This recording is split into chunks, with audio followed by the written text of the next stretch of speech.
November 23rd, what have you got for us? Starting off with a square to Saturn. Beautiful. Nice. So Saturn will have what? 5 days left of its retrograde at this stage.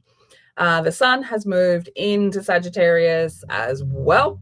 So we are smack bang in Sagittarius season.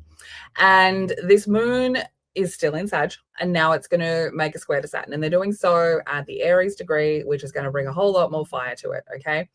So Saturn at 25 degrees of Pisces is asking you to make sure that your inner rule structure, your belief system, how you are looking at your life, where you're taking responsibility for it, that you are doing that from your own perspective. And because it's retrograding, you're potentially revising the times this year that you were not doing that. Okay. So then we have the moon at the Aries degree of Sagittarius, and this square is really causing friction because Sagittarius, there's truth. I have the truth. I'm going to find it. I'm going to get it. I'm going to go on this journey. I'm going to move. I'm going to do things quickly. I'm going to keep moving. But Pisces wants to sit. Pisces needs to feel. Pisces does things intuitively. Pisces does not believe in the logical information that Sagittarius has. So we get this moment of friction because these two energies need to work together. We need to understand that we can have things that are truth, but we also need to understand that we have to stay open to being able to go with the flow of our healing and who we are showing up as. And then at 12:44 a.m., we get a semi-sextile to Mercury, which is going to help us try and shift a mentality, okay? So Mercury's still retrograding and trying to show us where you played a part. Where's the I am in the secrets of the Scorpio? Especially looking back over the last couple of months and what the Mercury retrograde means for you. So depending on where Scorpio and Sagittarius sit in your chart, this will be telling you a different kind of story. But the idea of it is there's a link between these two things. There is wanting to go on the journey, but not being very trusting. There is a secret. There is a mentality that needs to shift. There is something that's not being spoken about that needs to be looked at. Okay. Now that's very likely to be put into order through a relationship, right? So wherever Sag and Scorpio is sitting in your chart, a relationship dynamic within that space is very likely to show something to you. So very likely to show you where either being your authentic self and putting your authentic self out there or not doing that, what is the effect of that? What does that cause? And so when we start putting these things in order and we start getting that information together, we can really see whether it's worth it or not to be authentic in relationship dynamics, which yes, it is. So 3:34 a.m., this is where we sort of have to let go of any guilt or shame that stops us from showing up in our truth.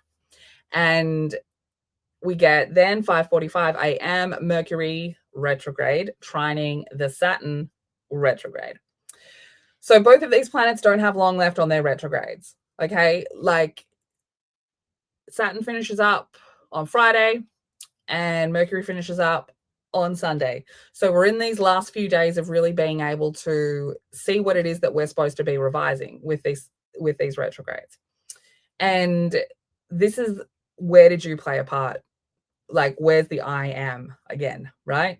So this is going to help bring some clarity to something that happened in the past. And you might not fully understand that clarity until we get to the other side of Mercury retrograde.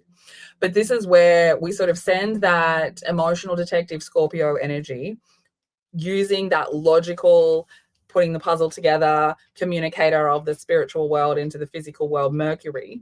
We can use that information and we just need to hold it, because we're really in this retrograding period where we're just kind of collecting pieces of information. And so this is where we really can start to see how a mentality that doesn't align with an inner belief system or vice versa, where that can be a problem and how that can actually work together. And yeah, so you're likely to have like moments of clarity that don't fully make sense, like in the bigger picture. Like there might be a moment where you're like, oh, that's might be what that meant, but you haven't seen the bigger picture yet. And that's why, while we're still in this heavy retrograde energy, we shouldn't be making big decisions even off that information that's coming in.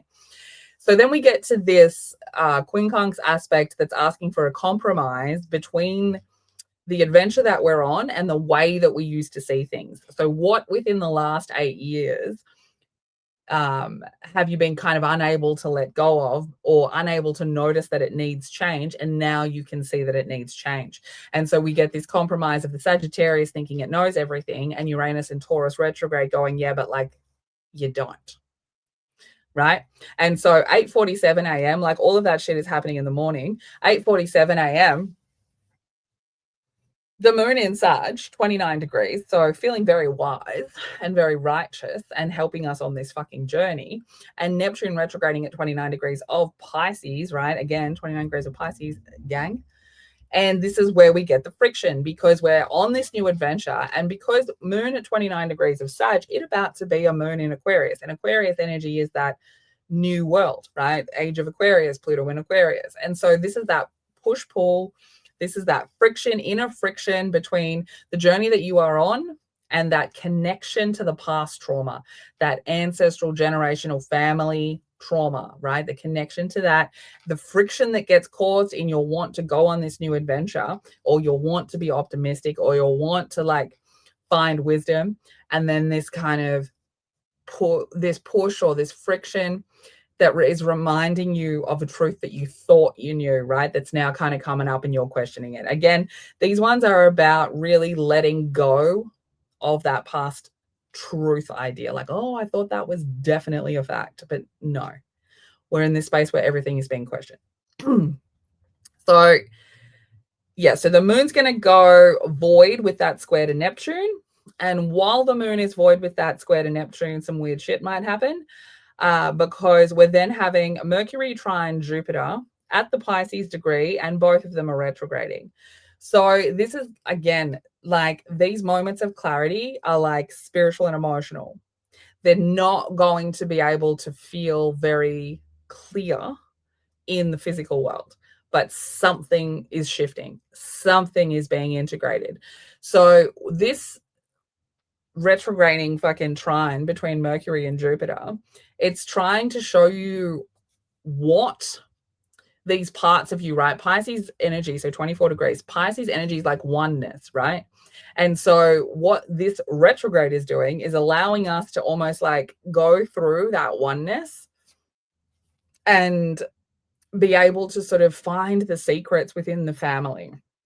Like, where did that mentality come from that I had to feel shame about this thing? I've never seen it before, but now I have this power to be able to like look in there and go, oh my God, that's where it came from. So this is like an emotional or spiritual moment of clarity that, again, may not play out until we get into December and everything starts going forward moving. And so then the sun has just moved into Sagittarius, so it's at 0 degrees. The moon will move into Capricorn, so it'll be at 0 degrees. And then we kind of meet up in this semi-sextile, kind of subtle, but trying to be positive, kind of a moment, because it's like, please stay open-minded for this part of the journey, right? Don't close your mind down. And 1:22 p.m., we get the semi-sextile with Pluto. So again, just kind of asking again for the open-mindedness, but like to be able to understand that my I am and somebody else's is different.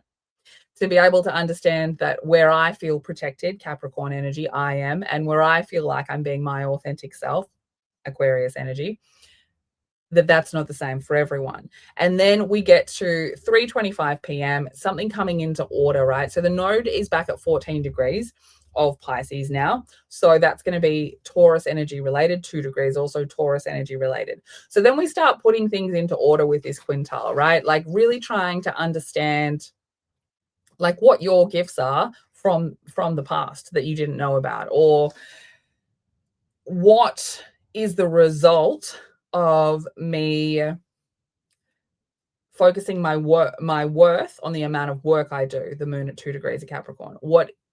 How does that then affect how comfortable I feel about moving into the future? That kind of an energy. But then we have to let something go. And very likely it's to be about where you overwork, right? Because the Taurus retrograde is here to kind of help us see that the way that we've looked at abundance and stability through this materialism is incorrect.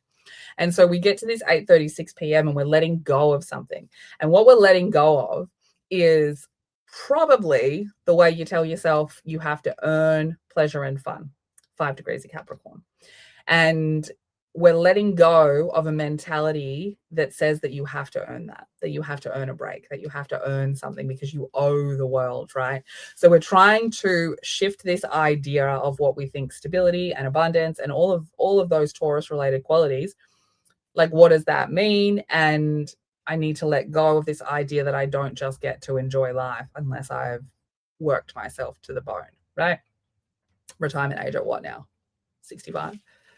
So 9:13 p.m., last aspect of the day, relationships get brought into it, but something transformative is happening in the relationship because we're dealing with Scorpio energy at 20 degrees, which is the Scorpio degree.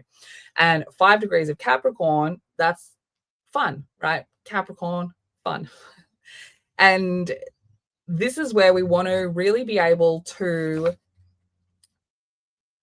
like let go of that outworn idea of needing to work to have fun, needing to put in all of this effort to be deserving of fun. And this might be a very spicy time because 20 degrees is a Scorpio degree and Venus is about relationships. So this could be about you having dropped the shame of asking for those needs to be met, or you letting go of this idea that like, well, I didn't work 50 hours today, so therefore I don't deserve to be treated in a certain way, treated, having something fun happen to me or having something pleasurable happening to me. But it is about really trying to and it will be through like a moment of some kind of tension, or some kind of something that's frustrating, but like you need to let go of some kind of an idea around showing your truth, being emotionally vulnerable, and spicy times for the sake of actually fucking needing it because you're a human being, right? So that's a very interesting day. That's a very powerful day as well. Not a lot of fighting kind of energy, but some big energies apart from that square to Saturn very early on in the morning. So anyone who watches me from the other side of the world, you're going to be awake during that time. So that'll be fun. This square to Neptune, I'm just going to say it, that could make you late. Okay, because we are in a Mercury retrograde. Uranus and Mercury are both retrograding. So just be early if you need to be somewhere important on time. Stay weird.